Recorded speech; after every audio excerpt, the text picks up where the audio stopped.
Bom, você que trouxe a Bíblia, abra ela em Apocalipse, capítulo de número 1.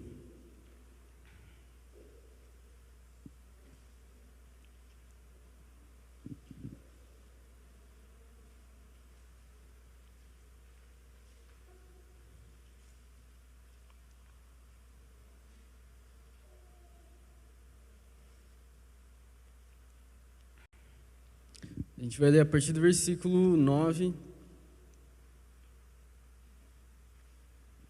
Apocalipse 1, 9, o último livro da Bíblia.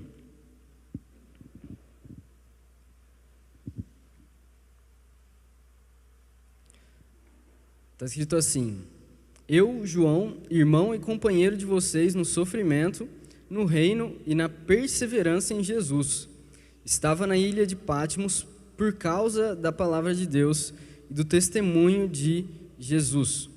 No dia do Senhor, achei-me no Espírito e ouvi por trás de mim uma voz forte, como de uma trombeta que dizia: Escreva num livro o que você vê e envie às 7 igrejas: Éfeso, Esmirna, Pérgamo, Tiatira, Sardes, Filadélfia e Laodiceia. Agora você pode pular lá para o versículo 20, o último versículo desse capítulo. Está escrito assim: Este é o mistério das 7 estrelas que você viu em minha mão direita e dos 7 candelabros. As 7 estrelas são os anjos das 7 igrejas e os 7 candelabros são as 7 igrejas. Amém? Quando a gente lê a Bíblia, às vezes a gente tenta ler como se a gente precisasse tirar uma lição da Bíblia. Então, é como se o que a gente acabou de ler, eu precisasse... O meu objetivo principal ao ler a Bíblia fosse tirar uma mensagem para mim. E isso, quando a gente fala a respeito de leitura da Bíblia, é uma bênção. Claro que a gente tem que procurar ler a palavra de Deus, tendo a revelação do Espírito Santo falando conosco. Mas, quando a gente lê a Bíblia, eu acredito que ela fica muito mais... Você vê muito mais da obra de Deus quando você entende aquilo que a Bíblia está falando no contexto histórico, no contexto cultural, aquilo que um homem daquela época quis dizer para pessoas daquela época e a forma como Deus se comunicava com as pessoas. Porque se às vezes eu leio a Bíblia apenas para tirar uma mensagem para a minha vida, é como se eu lesse a Bíblia de uma forma muito superficial, muito cru. E muitas das vezes esse é o motivo que até quando a gente chega a ler Mateus capítulo 1, a gente olha para a genealogia de Jesus e a gente fala, bom, genealogia eu vou pular isso aqui. Para que eu vou ler genealogia? Mas é através da genealogia de Jesus que eu entendo a obra de Deus na humanidade, como Deus trabalhou na humanidade. E da mesma forma eu consigo enxergar a obra de Deus na Bíblia quando entendo aquilo que os homens daquela época escreveram inspirados pelo Espírito Santo. Então, quando você for ler sua Bíblia, não procure apenas uma mensagem pessoal de que aquilo vai trazer para você, mas compre um bom manual bíblico, um bom comentário bíblico, venha na escola bíblica, estude a Bíblia mesmo, não leia só por causa de uma mensagem. Certa vez eu estava na faculdade, uma menina da minha sala se dizia cristã, ela comentou comigo um versículo de que uma pessoa querida dela tinha mandado para ela. Aí o versículo era bonito e era como se fosse uma mensagem que uma tinha mandado para outra, como se uma mensagem de incentivo. Só que quando eu fui ler aquele versículo, não tinha nada a ver com uma mensagem de incentivo de uma pessoa para outra. Era um versículo de Jesus falando para Israel. Então, não fazia sentido ela ter mandado para uma pessoa. Então, é muito importante a gente saber aquilo que a gente está lendo para a gente conseguir interpretar da maneira correta com aquilo que Deus realmente quis expressar, inspirando os homens a escreverem a Bíblia e a palavra de Deus como nós acreditamos que ela é. Quando a gente lê o versículo 1, a partir de Apocalipse, a gente fala a respeito da revelação, daquilo que Deus revelou para João na ilha de Patmos. E quando a gente pergunta por que João está na ilha de Patmos, E a resposta está no primeiro versículo que a gente leu, que ele fala: por causa da palavra de Deus e do testemunho de Jesus. E foi por causa da palavra de Deus e do testemunho de Jesus que João foi lançado na ilha de Patmos. Quando a gente olha para o contexto em que João estava, ele estava lidando com um imperador que eles chamavam de Segundo Nero. E depois você procura a respeito de Nero para você conhecer a história dele e junto com Paulo. Quando a gente lê a respeito disso, tinha um imperador chamado Domiciano. E Domiciano, ele manda João para essa ilha de Patmos. E essa ilha de Patmos tinha um objetivo, claro, de que João morresse naquele lugar. Quando a gente olha para essa época, ela é aproximadamente 94 a 96 anos depois de Jesus, e João era o último discípulo vivo.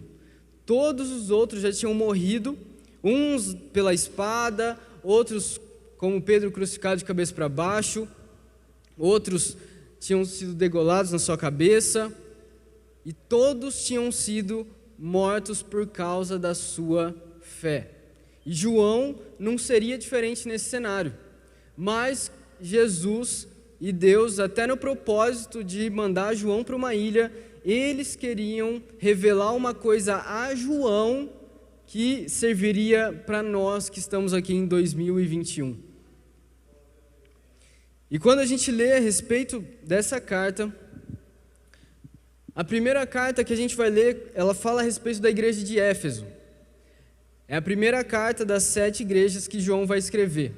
E quando a gente olha para a igreja de Éfeso, Éfeso era uma cidade considerada uma metrópole naquela época. Tinha aproximadamente 300 mil habitantes. E isso era uma cidade gigante para aquela época. E quando a gente olha para a igreja de Éfeso, para a história de Éfeso, o que dominava na história de Éfeso é que ele tinha um templo de uma deusa chamada Ártemis, ou mais conhecida como Diana. E nesse local era um local de culto a essa deusa, de culto ao imperador. Era um lugar que tinha muita feitiçaria, magia, idolatria. Várias dessas coisas eram extremamente valorizadas pelo povo daquela época. E quando a gente fala a respeito da igreja daquela época, quem fundou a igreja em Éfeso foi Paulo. Depois você pode ler na sua Bíblia, em Atos 18, 19 e 20, fala a respeito de Paulo. Paulo, na sua terceira viagem missionária, ele chega a Éfeso e ele fica 3 anos em Éfeso. E depois ele sai de Éfeso, ele fica preso, ele vai para Jerusalém, fica preso, depois ele vai para Cesareia, Roma, e de Roma ele escreve a carta que a gente lê na nossa Bíblia chamada Efésios. E quando ele escreve a carta aos Efésios, ele elogia uma coisa muito importante que a gente vai ler nesse capítulo 2 de Apocalipse, que é a respeito do amor que os membros da igreja de Éfeso tinham. E o engraçado é que Paulo foi o primeiro pastor, foi o fundador dessa igreja, e depois o pastor dessa igreja foi Timóteo, e depois de Timóteo, quem foi o pastor dessa igreja? O próprio João. E João, provavelmente nessa mesma cidade, ele escreve João, 1ª, 2ª e 3ª João, que a gente também vai ler nessa noite. E eu quero ler com você Apocalipse capítulo 2.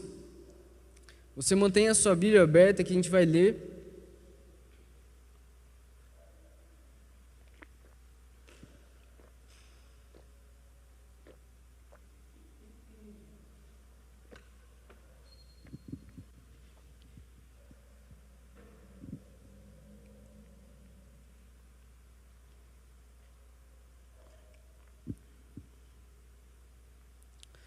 Apocalipse 2, a partir do versículo 1.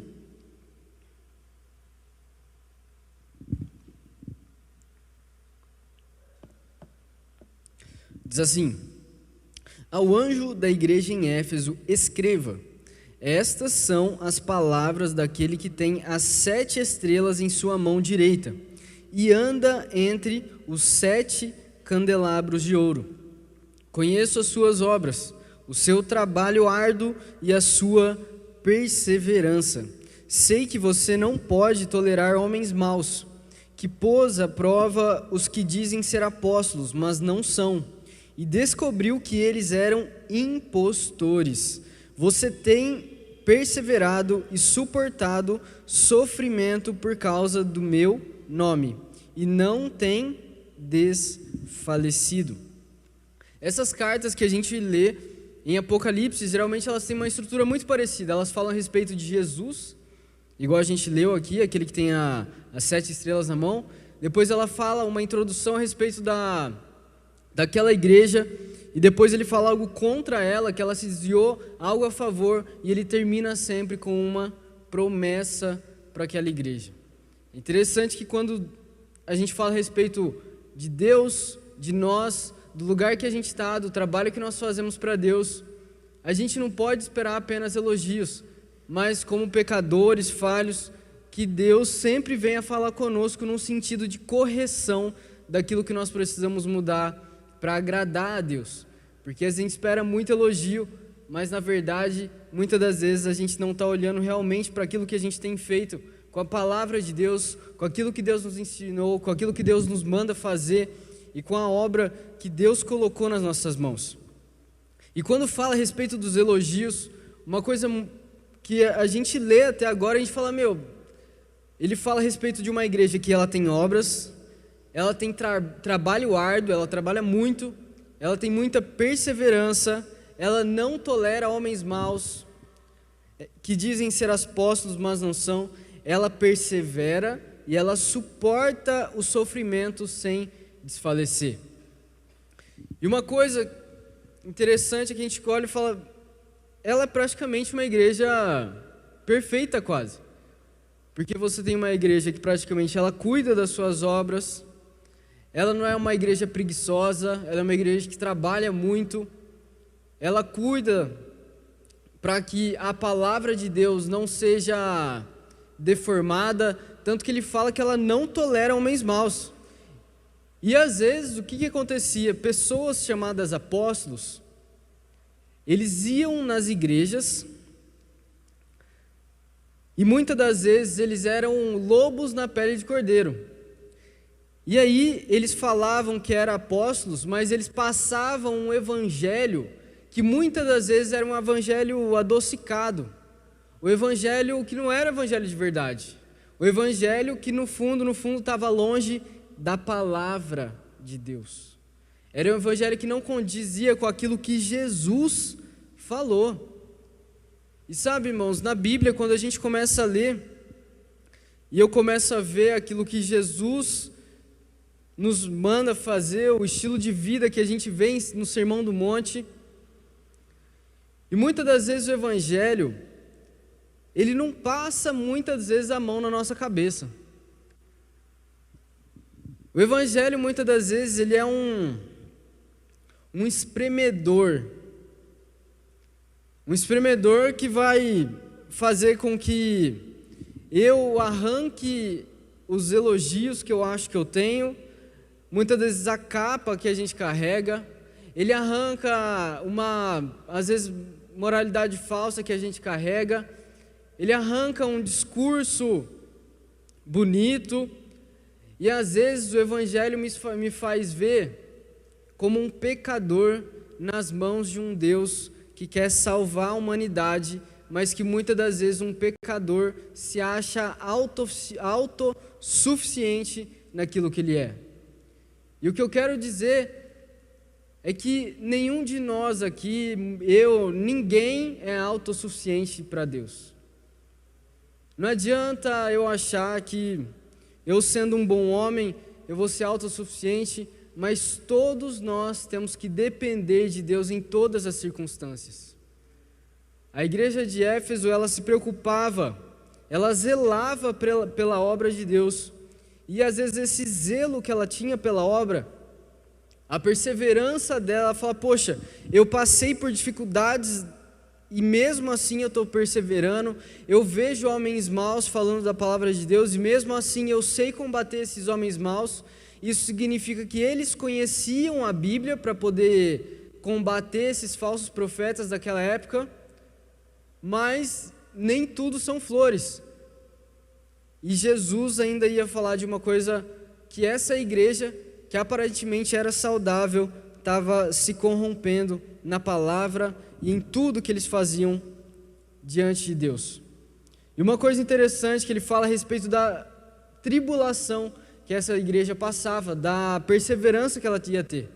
Uma vez eu vi um pastor falando que nas igrejas no Cairo, geralmente quando a gente vai batizar alguém aqui, a gente faz o curso de batismo e na hora meu pai pergunta o nome e morre o velho homem e nasce um novo homem. E eu já vi que nas igrejas no Cairo, onde existe uma igreja super perseguida, e que naquela região, para você ter uma ideia, se você baixar o aplicativo da Bíblia no seu celular, você pode ser preso.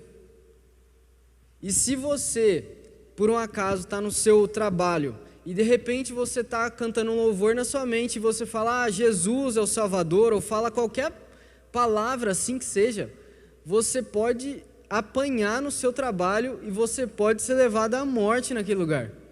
Esses dias eu vi um vídeo de um missionário no Cazaquistão, de uma moça que ela trabalhava numa cozinha, e ela estava cantarolando, e de repente ela soltou essa frase, que Jesus era o Messias, que Jesus era o Salvador.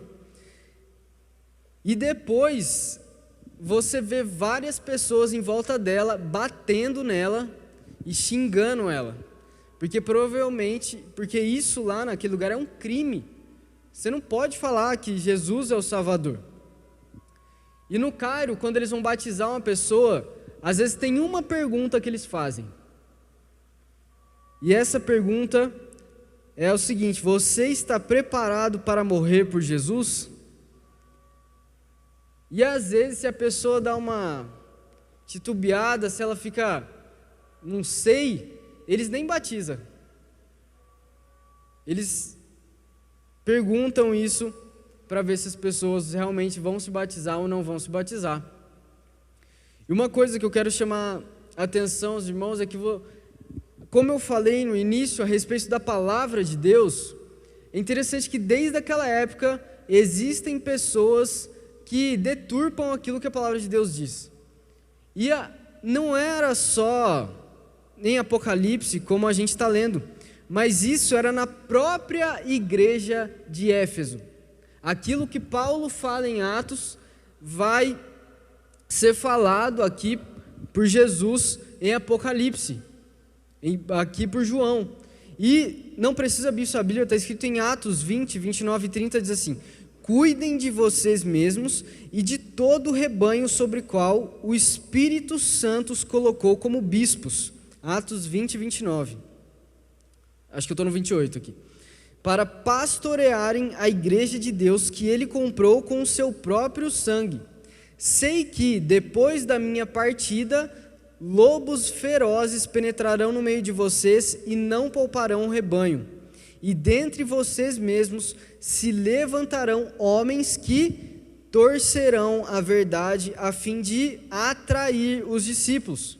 Por isso, vigiem, lembrem-se de que durante 3 anos jamais cessei de advertir a cada um de vocês disso, noite e dia com lágrimas. Olha o zelo que Paulo tinha com a sua igreja. O principal zelo que Paulo estava tendo com a igreja era de que ela não se perdesse nos ensinamentos a respeito da palavra de Deus. E como é que você vai não se perder na palavra de Deus? Como você vai saber se aquilo que está sendo falado é verdade, é falso, se aquilo que está sendo pregado tem a ver com a palavra, não tem a ver com a palavra? É se você conhecer a palavra de Deus. Você só vai saber falar a respeito de uma coisa quando você conhece sobre ela. Se você não conhece, você não vai saber falar sobre ela. E quando ele falava disso, era que eles conheciam a palavra de Deus. E então a gente vai entrar na parte em que João fala contra essa igreja. E está lá no versículo 4 de Apocalipse 2, que diz assim, Apocalipse 2, versículo 4.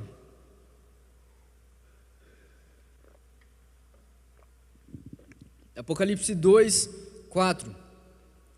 Contra você, porém, tenho isto: você abandonou o seu primeiro amor. Lembre-se de onde caiu, arrependa-se e pratique as obras que praticava no princípio. Se não se arrepender, virei a você e tirarei o seu candelabro do lugar dele. Interessante que Jesus ele não faz só um alerta, mas ele fala a solução para ele. Ele fala: ó, você caiu do primeiro amor, se arrependa e volta para onde você estava. Jesus ele não dá uma instrução só de, ó, você caiu. E quando a gente fala a respeito desse versículo, muitas das vezes existe um pequeno debate que fala se esse primeiro amor ele era a respeito de o amor a Deus, ou se o primeiro amor que fala é a respeito de homens, porque o amor que Deus fala, quando Jesus é questionado sobre os principais mandamentos, é a respeito do amor a Deus e o amor ao seu próximo. Só que em Apocalipse 2 ele não especifica sobre aquilo que ele fala. E sabe, muitas das vezes a gente acredita que a gente demonstra o nosso amor através simplesmente das nossas obras. E eu vou fazer uma metáfora a respeito disso que ele quer dizer aqui. Você já imaginou um marido e uma esposa de que eles são fiéis um ao outro? Então o marido nunca trai a esposa nunca trai o marido. E os dois, eles vivem em paz, os dois se ajudam dentro da casa, os dois ajudam nas tarefas domésticas, os dois, eles ajudam no almoço, lavar louça, lavar roupa junto, eles vivem todo dia juntos. Mas você já imaginou um casamento desse, sem os dois conversarem, sem os dois se abraçarem, sem os dois terem um relacionamento mais forte? Você imaginou você viver com alguém e você nunca ter um relacionamento com ela? É a respeito disso que ele estava falando aqui. É de pessoas que eles iam à igreja, eles faziam o que tinha que ser feito, mas eles não tinham um relacionamento com o dono da igreja. Eles faziam as obras, mas ele não tinha um relacionamento com aquele que ele tinha que ter relacionamento. É eu fazer as coisas simplesmente por uma obrigação, mas não colocar amor naquilo que eu faço. Porque aquilo que eu faço externamente vai mostrar o sentimento que eu tenho dentro de mim. E o que Jesus e que João estava cobrando deles, não era para eles trabalharem mais, zelar mais da palavra, não era para eles perseverarem mais, mas era para eles fazerem o que eles faziam para Deus, mas com amor naquilo que eles faziam. Jesus estava cobrando para que eles amassem a Ele e amassem ao seu próximo. Porque não tinha como eles dizerem que eles amavam a Deus, às vezes até demonstrarem naquilo que eles faziam, mas no coração deles estava vazio. E o que precisava ser tratado aqui não era um exemplo de obra, mas era o exemplo que eles estavam no interior deles. Eles precisavam voltar do início. E o que eles faziam no início?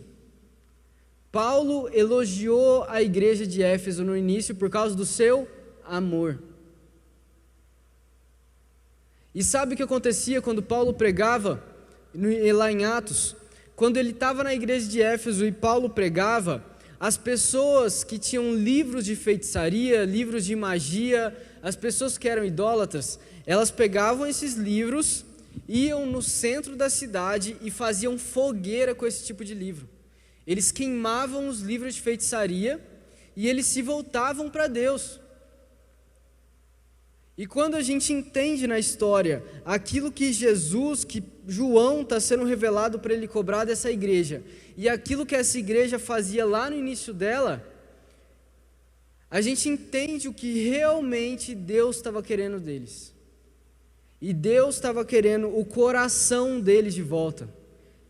Deus estava querendo aquela paixão que eles tinham na obra de Deus, aquela vontade de trabalhar, aquele amor naquilo que eles faziam. Jesus não está cobrando mais trabalho, Ele está cobrando mais amor naquilo que eles faziam. Jesus estava cobrando evangelização naquilo que eles faziam, Ele estava cobrando que eles evangelizassem assim como Paulo fazia. Assim como Paulo no início pregava a palavra de Deus, levava o amor de Deus às pessoas, assim como era uma igreja que trabalhava, mas trabalhava com amor, João queria esse trabalho, Jesus queria esse trabalho, mas eles queriam que era feito com amor por Deus. E muitas das vezes, a gente espera que Deus tenha um chamado para cada um de nós. E a gente fala que nós, cristãos, a gente tem que ser uma influência no meio que a gente vive, uma influência na sociedade. E é claro que isso está certo. Só que às vezes na nossa vida, a gente, várias vezes, eu já vi isso, e eu acho que talvez você até já viu ou viveu isso, às vezes tem hora da sua vida que você estuda demais, ou você trabalha demais, ou você tem compromisso demais, e às vezes a gente acha que Deus está te abençoando de um lado, e por conta de Deus estar te abençoando com conhecimento, te abençoando com riqueza, com salário, te abençoando com novos negócios, de que às vezes a obra de Deus pode ficar de lado. De que às vezes, poxa, Deus está me abençoando tanto no meu trabalho, eu estou trabalhando demais. Então, eu estou cansado, larga a mão da igreja hoje. Ou às vezes eu tenho um compromisso na igreja, é o grupo missionário, a escola bíblica, é o diaconato, é a tarde da família, e aí eu falo, poxa, eu não posso porque eu estou trabalhando muito. E é uma bênção isso, é glória a Deus. Mas Jesus, Ele não quer só te dar uma riqueza material, Ele não quer só expandir os seus negócios, Ele não quer só te dar mais conhecimento, mas Ele também quer ver você trabalhando na obra dEle. Porque uma coisa não exclui a outra, o meu trabalho não exclui a minha vida na obra de Deus, a bênção na minha escola não exclui a minha bênção que eu tenho que ser na obra. E às vezes a gente vê, não posso, estou trabalhando demais, estou fazendo isso demais, estou sei lá demais. Aí eu falo, mano, que bênção que Deus está te abençoando. Que bênção que Ele está te dando conhecimento, que bênção que você está crescendo, que bênção que Deus está te usando para influenciar novas áreas. Mas, domingo à noite eu preciso de alguém que fique na salinha das crianças, cara. Domingo de manhã eu preciso de alguém que toque, a gente aqui na igreja precisa de alguém que toque.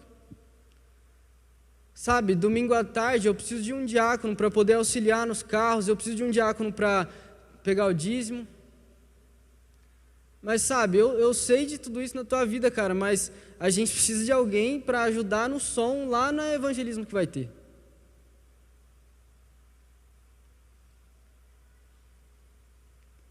E às vezes a gente acha que se um irmão chega em mim para cobrar, fala, será que você podia ajudar eu? Eu falo, cara, eu estou trabalhando. É tipo assim, mano, não me incomoda, por favor. E eu não estou te criticando por você trabalhar demais. Mas eu quero que você lembre que o chamado de Deus para a sua vida não é só para você criar riquezas materiais. Mas Deus também te chamou para ganhar almas. Deus também te chamou para trabalhar na obra. Deus também te chamou para cumprir a obra junto com a sua igreja. Você faz parte de uma igreja local. E a gente fala igreja, automaticamente a nossa mente já vai para aquilo que é a igreja, e realmente é a igreja. Mas eu preciso também olhar para a minha igreja local. E que Deus nos abençoe em todas as áreas, mas que eu também venha ser grato, que eu também venha querer ajudar, querer trabalhar, não por conta de uma obrigação, mas por conta do amor que eu tenho com Deus e com os meus irmãos. Amém? Então, irmão, tome muito cuidado se às vezes você está deixando muito a obra de Deus de lado, porque você acredita que Deus está te abençoando de um lado, e às vezes se alguém chega para te cobrar, vamos lá, você pode me ajudar? Às vezes a gente fala, você está me atrapalhando, tá ligado? Eu não posso ir porque, sabe, Deus está me ajudando aqui, né? Como se alguém que estivesse chamando para fazer alguma coisa na igreja não tivesse. Então tome muito cuidado, irmão, para que às vezes na sua mente você não caia mais de um lado e não fique cego às vezes por aquilo que você acha que Deus só está te cobrando de uma coisa.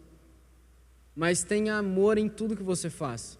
Tenha amor no seu trabalho, que é uma bênção, na sua escola, que é uma bênção, mas lembre-se da obra que Deus também te chamou na sua igreja. Lembre-se também daquilo que Ele faz. Às vezes a gente acha que eu sou ocupado, eu tenho casa, eu tenho filho, eu tenho escola, eu estou estudando, eu estou fazendo isso, estou fazendo aquilo. É como se a gente falasse, Deus, segura aí. Mas ame fazer a obra de Deus, em todos os lugares. Amém? E que Deus te dê sabedoria em tudo que você for fazer, e que Ele te abençoe em todas as áreas da sua vida, inclusive na obra que Ele colocou na sua mão. Porque Deus não tem só um chamado no seu trabalho, na sua escola, Ele também tem um chamado aqui para você. E se às vezes hoje você está parado, se mexe. Procure uma área. Trabalho é o que não falta aqui. E faça com amor a obra de Deus. A gente falou da tarde da família, o Lão pregou semana passada, também falou a respeito disso. E, irmão, que em nome de Jesus volte tudo ao normal para a gente fazer outra tarde da família, que era uma bênção, cara. Era uma bênção. A gente poder ir nos lugares, fazer a ficha das pessoas, entregar as roupas, as crianças, vai um mundo de criança para lá, e principalmente é para falar da palavra de Deus. Amém? E quando ele fala a respeito desse amor, de que ele havia caído, é para também que você, que hoje talvez se esfriou na fé, você possa voltar do lugar onde você começou. Às vezes você começou animado na igreja, querendo fazer as coisas, às vezes deu aquela esfriada, falta de tempo, falta de vontade. Mas tenha disciplina naquilo que você faz para Deus. E depois que a gente vê a respeito desse amor que ele fala aqui nessa carta, ele fala no fim não, mas ele fala no versículo 6, de uma coisa muito importante que era naquela época. Apocalipse 2, 6, que fala assim: mas há uma coisa a seu favor, você odeia as práticas dos nicolaítas, como eu também as odeio. Nicolaítas. E o que esse povo chamado nicolaíta era? Esse povo que era nicolaíta, eles falavam que você podia ser cristão, e eu quero que você imagine isso no contexto atual dos dias de hoje. Eles diziam que você podia ser cristão, mas que você podia participar das comidas e das festas feitas a ídolos. E quando fala ídolo, era como se fosse uma religião que falava a respeito de magia, de bruxaria. Quando fala ídolo, é a respeito desse tipo de coisa. E eles pregavam como se fosse um sincretismo religioso. E o sincretismo religioso é quando você junta uma religião ou mais, quer dizer, duas ou mais, e você une práticas dessas religiões para criar outra religião. E nesse caso, eles queriam mais ou menos que era isso, e eles se infiltravam nas igrejas para falar desse sincretismo religioso. E depois disso, eles falavam que quanto mais você pecar, mais você dá oportunidade para a graça de Deus se manifestar. Então, eles falavam, pode pecar à vontade, que tá tudo bem, Deus está tranquilão, a graça de Deus vai se manifestar na sua vida, quanto mais você pecar, pode pecar então, santidade, vai para lá. E por último, isso induzia a igreja à imoralidade. E para complementar isso, eu quero ler com vocês 2 Timóteo capítulo 3.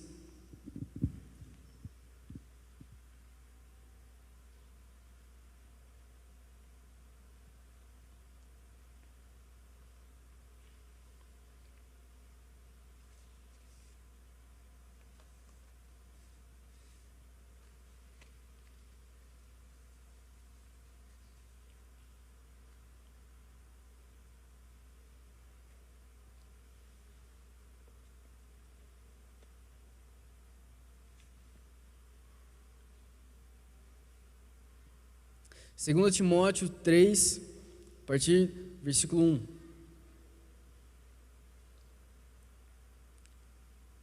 Diz assim: saiba disso, nos últimos dias sobrevirão tempos terríveis. Os homens serão egoístas, avarentos, presunçosos, arrogantes, blasfemos, desobedientes aos pais, ingratos, ímpios, sem amor pela família, irreconciliáveis, caluniadores, sem domínio próprio, cruéis, inimigo do bem, traidores, precipitados, soberbos, mais amantes dos prazeres do que amigos de Deus, tendo aparência de piedade, mas negando o seu poder. Afaste-se também destes. E olha que os nicolaítas, eles faziam algumas coisas, como se a gente estivesse lendo isso. E lembre-se que Timóteo foi o segundo pastor da igreja de Éfeso.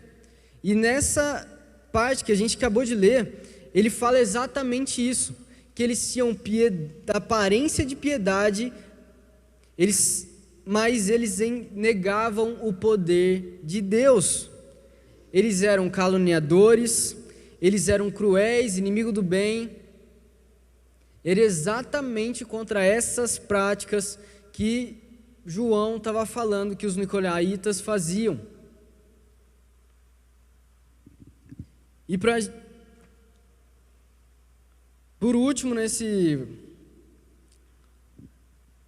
capítulo 2 de Apocalipse, a gente vai ler a respeito da promessa que Deus fez para esse povo. Apocalipse 2, 7. E essa mesma promessa, Deus também fez a nós. Apocalipse 2, 7. Diz assim: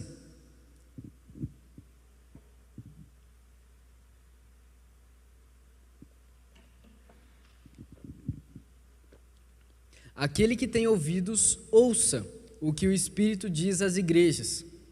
Ao vencedor darei o direito de comer da árvore da vida que está no paraíso de Deus. Aquele que tem ouvidos, ouça o que o Espírito diz às igrejas.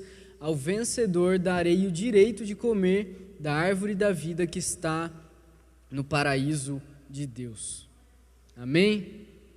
E sabe o que é a vida eterna? O que será que a gente vai ficar fazendo no céu, no paraíso? Ficar só comendo fruta? Em João 17,3 diz assim: esta é a vida eterna, que te conheçam o único Deus verdadeiro e a Jesus Cristo a quem enviaste. A vida eterna é conhecer a Deus. E ainda que a gente tenha a vida eterna, a gente nunca vai chegar ao conhecimento total daquilo que Deus é. O interessante é que quando fala em Isaías a respeito de Jesus, ele fala que ele é Pai da eternidade. Você já imaginou alguém ser pai da eternidade? A gente aqui, a gente tem passado, presente e futuro. E aí, quando fala a respeito de Jesus também, Isaías, aqui em Apocalipse, fala que Jesus, ele foi o primogênito dentre os mortos. E Deus fala, em Isaías fala que ele é o Pai da eternidade. Você já imaginou que Jesus que criou a eternidade? E de que a gente não consegue medir a eternidade? E da grandiosidade que Deus tem? De que nem se eu passar o resto da eternidade conhecendo a Deus, eu vou conhecer Ele por completo. De que o nosso Deus é tão grande e poderoso, que nem num tempo infinito eu vou chegar à plena sabedoria daquilo que Ele é.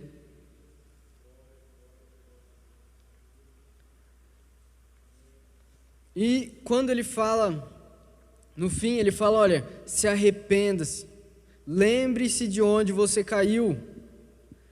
E por último Ele fala, se não se arrepender, virarei a você e tirarei o seu candelabro do lugar dele. E isso fala totalmente contra o que os nicolaítas pregavam, que você pode pecar à vontade que você ainda vai para o céu. E muitas das vezes esse relativismo, esse negócio de a graça que é mais uma desgraça, igual está falando aqui, de que a gente não peca para ficar aumentando a graça de Deus. A gente vê a graça de Deus apagando a multidão de pecados que nós tínhamos. Mas a partir do momento que eu arrependo dos meus pecados e sigo a minha vida com Jesus, eu não vou procurar mais o pecado, mas eu procuro a santidade em Deus. E a santidade e Deus, ela está interligada. Porque quanto mais eu busco a Deus, mais eu procuro a santidade. E quanto mais eu procuro ser santo, mais eu procuro a Deus. E não precisa, para a gente finalizar, eu quero ler com vocês 3 versículos que estão em lugares diferentes da Bíblia. O primeiro está em João 15.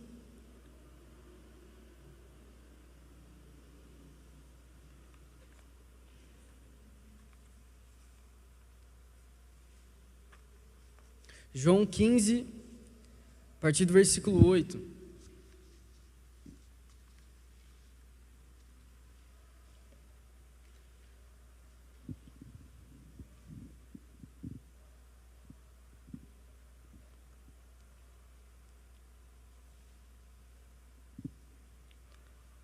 João 15, 8.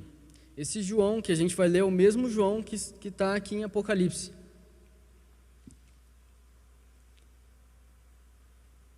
João 15, a partir do versículo 8, diz assim: Meu Pai é glorificado pelo fato de vocês darem muito fruto, e assim serão meus discípulos. Como o Pai me amou, assim eu os amei. Permaneçam no meu amor.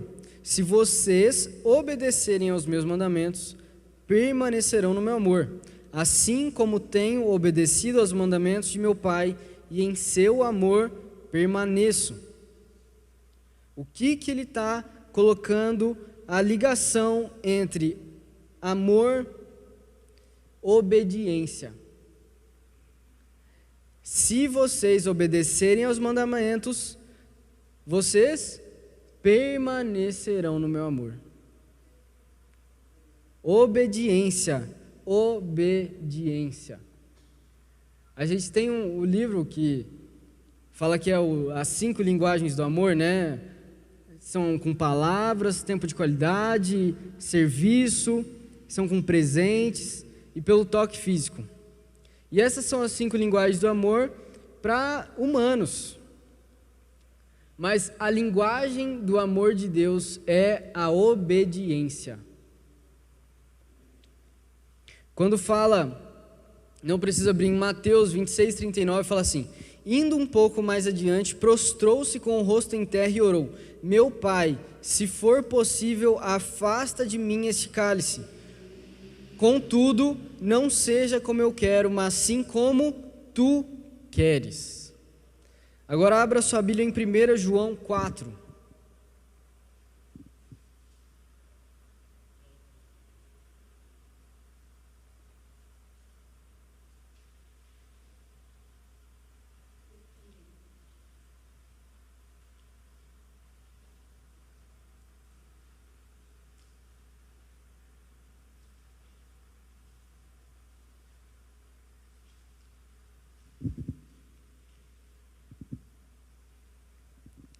Primeira João 4, 15 até o 19.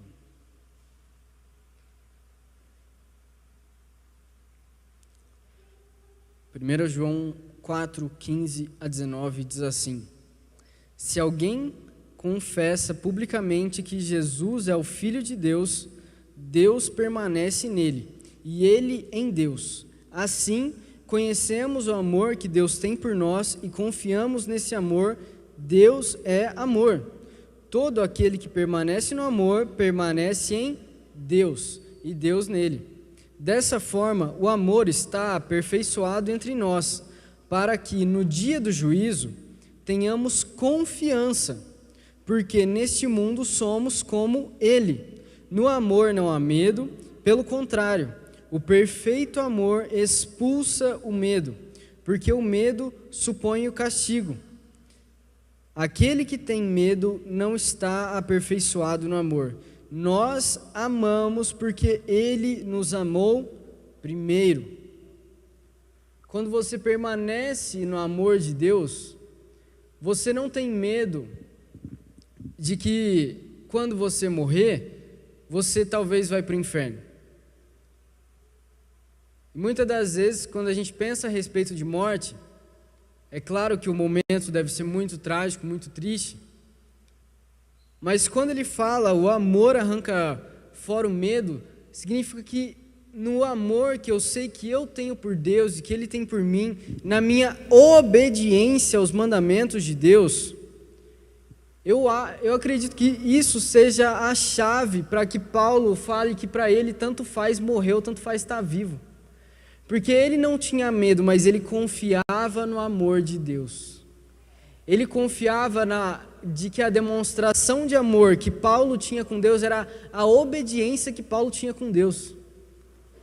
E a obediência que Paulo tinha com Deus não promovia só o trabalho de expandir igrejas, o trabalho dele viajar, ser preso, escrever carta, mas a obediência que Paulo tinha com Deus dava a ele a certeza da salvação, mas também dava a ele um relacionamento com Deus. Era nisso que o relacionamento de Paulo com Deus se baseava. E por último eu quero que você abra, é só pular um capítulo, 1 João 5, 3. 1 João capítulo 5, versículo 3.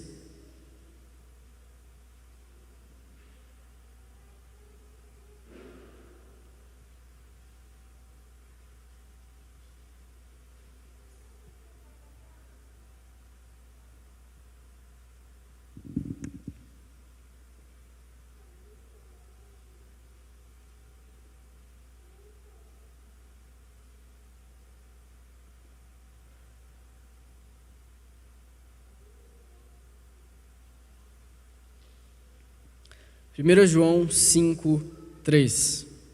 Porque nisto consiste o amor a Deus, obedecer aos seus mandamentos. E os seus mandamentos não são pesados. Amém? Porque nisso consiste o amor a Deus, obedecer aos seus mandamentos. Você demonstra o seu amor a Deus obedecendo. Obedecendo aquilo que está na palavra de Deus e obedecendo aquele chamado que Deus te chamou. Aquele chamado que Deus chamou é bom, né? Chamado que Deus chamou para fazer. E por último eu quero só ler. Não precisa abrir, está em Filipenses 2.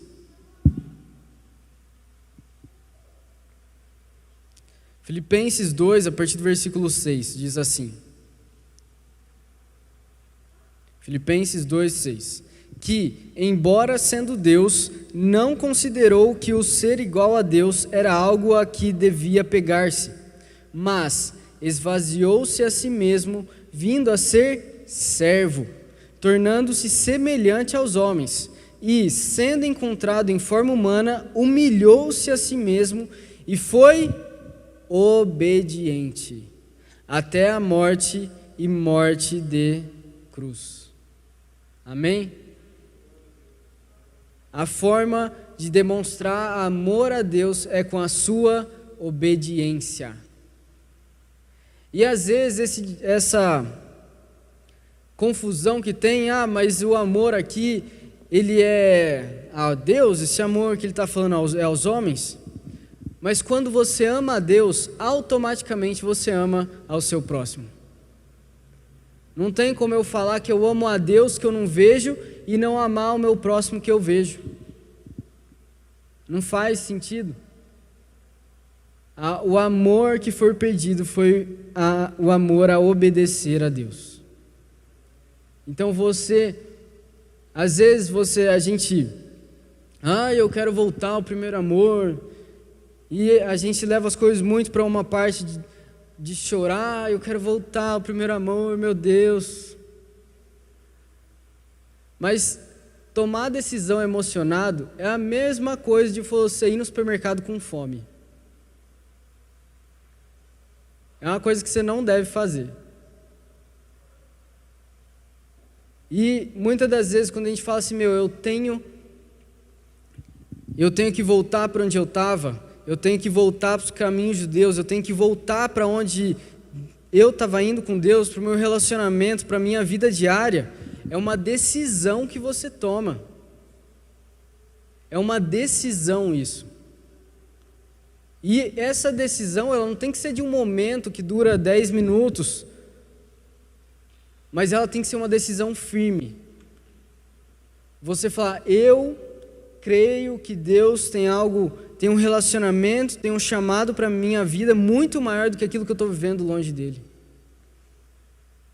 Eu sei que as promessas de Deus para a minha vida, eu sei que Jesus me ama, eu sei que Jesus me amou, eu sei que a obediência minha vai agradar a Deus, e isso vai demonstrar o meu amor a Deus. Então eu tomo uma decisão.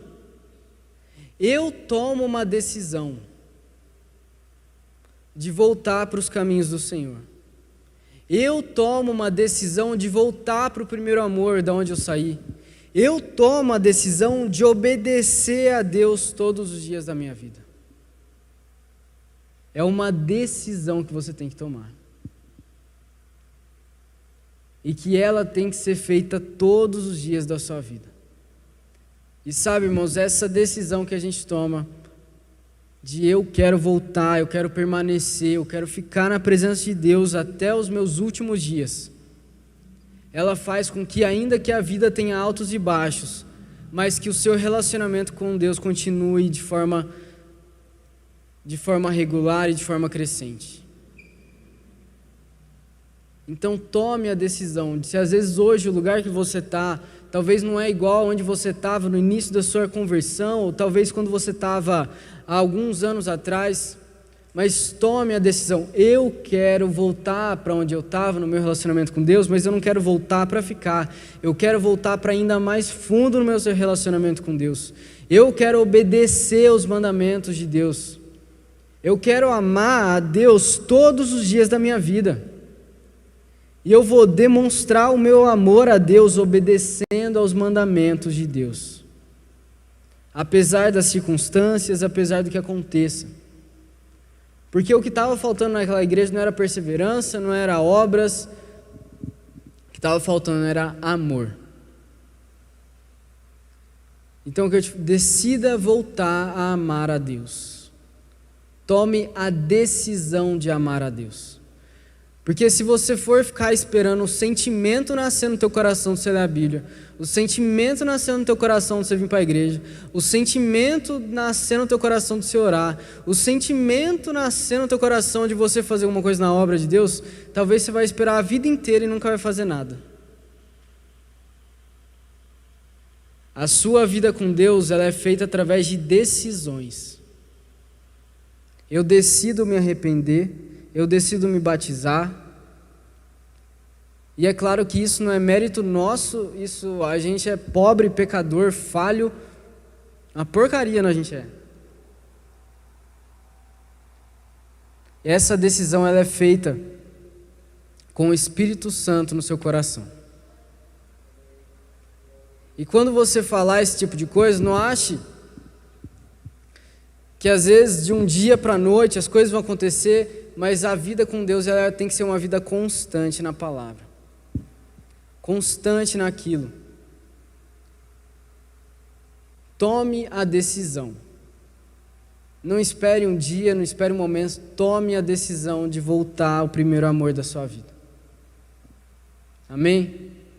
Tome a decisão de amar a Deus. Se coloque de pé no seu lugar.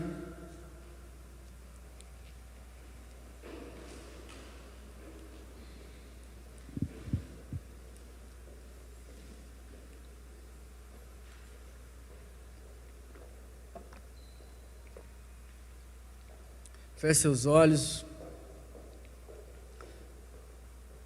Se você talvez não está no primeiro amor que você estava, se você não está naquele amor por Deus do início da sua conversão, se algum dia, às vezes nem foi no início, mas no meio dos anos atrás, que você viu que você estava no primeiro amor, que você ore nesse momento para que Deus te lembre daquilo que Ele fazia com você, te lembre daquilo que você viveu com Jesus, se lembre do relacionamento que você tinha com Deus. E não se lembre só daquilo que Deus fez, mas pensa naquilo que Deus pode fazer e da obra que Ele te chamou para fazer. Feche seus olhos, vamos orar. Ore você também, não fique com a sua boca calada, ainda que você talvez já esteja no melhor momento que você pode estar com Deus.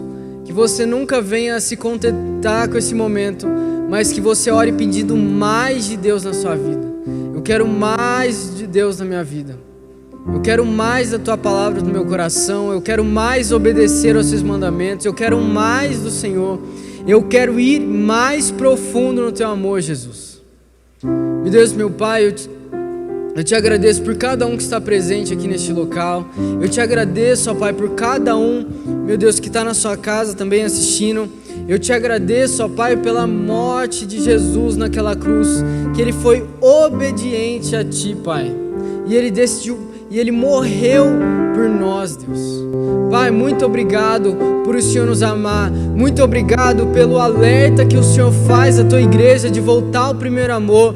Muito obrigado, Senhor, porque o Senhor vê o nosso coração, o Senhor vê as nossas atitudes, o Senhor vê aquilo que nós fazemos, o Senhor enxerga a intenção do nosso coração. E o Senhor não se importa apenas com aquilo que eu faço, mas com aquilo que está dentro de mim, Pai. E que ainda que algum irmão aqui esteja falando, mas eu não sei fazer isso, talvez eu não sinta esse amor que Ele está falando, mas que o Senhor coloque esse amor dentro desse coração, e que esse amor ele venha através de uma tomada de decisão, Pai. Coloque no coração de cada um aqui, Deus, uma tomada de decisão nessa noite, de que eu quero voltar, eu decido voltar. Hoje eu vou voltar ao meu primeiro amor, hoje eu vou voltar à minha vida diária com Deus, hoje eu vou voltar ao meu relacionamento com Deus, hoje eu quero voltar para os braços de Deus, crendo que Ele tem algo muito maior preparado para mim, crendo que Ele prometeu a eternidade toda. Oh Deus, arranca o medo de pessoas aqui, que às vezes eles têm medo de fazer certas coisas, que em nome de Jesus Cristo eles sejam sarados nessa noite de qualquer medo, Pai. Que em nome de Jesus Cristo o Senhor coloque um espírito nessa noite em cada um aqui de ousadia na Tua palavra, Pai. Um espírito, Pai, de te buscar, uma vontade de orar, de ler a Bíblia, de cumprir as obras que o Senhor nos chamou a cumprir, ó Pai. De fazer aquilo que o Senhor nos chamou para fazer, Deus. Coloca no coração de cada um aqui um coração obediente, Pai. que todos os dias que nós acordarmos, a palavra, a obediência esteja em nossos corações, Pai. Acima de qualquer coisa, que a obediência à Tua palavra esteja em nossos corações, Pai. Que a vontade, Deus, de Te buscar seja sempre presente em nós, Pai. Abençoe cada um aqui, Senhor. Que toda frieza, Pai, todo desânimo, às vezes pensa em parar, eu não quero continuar, eu quero parar. Pai, que o Senhor renove o coração dessa pessoa com Teu amor, Deus. Renove o coração de cada um que está aqui, Deus. Às vezes esse que já faz, às vezes esse que não faz, esse que está no primeiro amor, aquele que não está, Pai. Deus, renova a Tua presença, renova o Teu amor. Deus, que o Senhor coloque nessa noite, que o Teu Espírito Santo entre no coração de cada um aqui, convencendo do erro, convencendo do pecado, convencendo cada um aqui da obra que o Senhor tem na vida de cada um, Pai. E convencendo a Te buscar e a Te obedecer, Pai. Em nome do Senhor Jesus Cristo, Deus. Que o Senhor venha trazer um coração obediente a cada um aqui nessa noite, Pai. Que a obediência seja sempre na nossa vida. Em nome do Senhor Jesus Cristo, ó Pai. Que o Senhor nos ajude a permanecermos firmes na palavra, inabaláveis na fé. Que o Senhor nos dê inteligência, sabedoria, conhecimento para reconhecer os nicolaítas, os homens maus. Que o Senhor nos dê força para trabalhar na Tua obra. Que o Senhor nos dê ânimo, Pai, para não sermos abalados. E que o Senhor nos dê uma obediência e um coração que Te ame, Pai, cada dia mais. Em nome do Senhor Jesus Cristo. Amém. Amém? Interessante que na Bíblia, quando você volta lá no Antigo Testamento, em Deuteronômio, fala que a obediência gera bênção. A obediência gera bênção. Amém?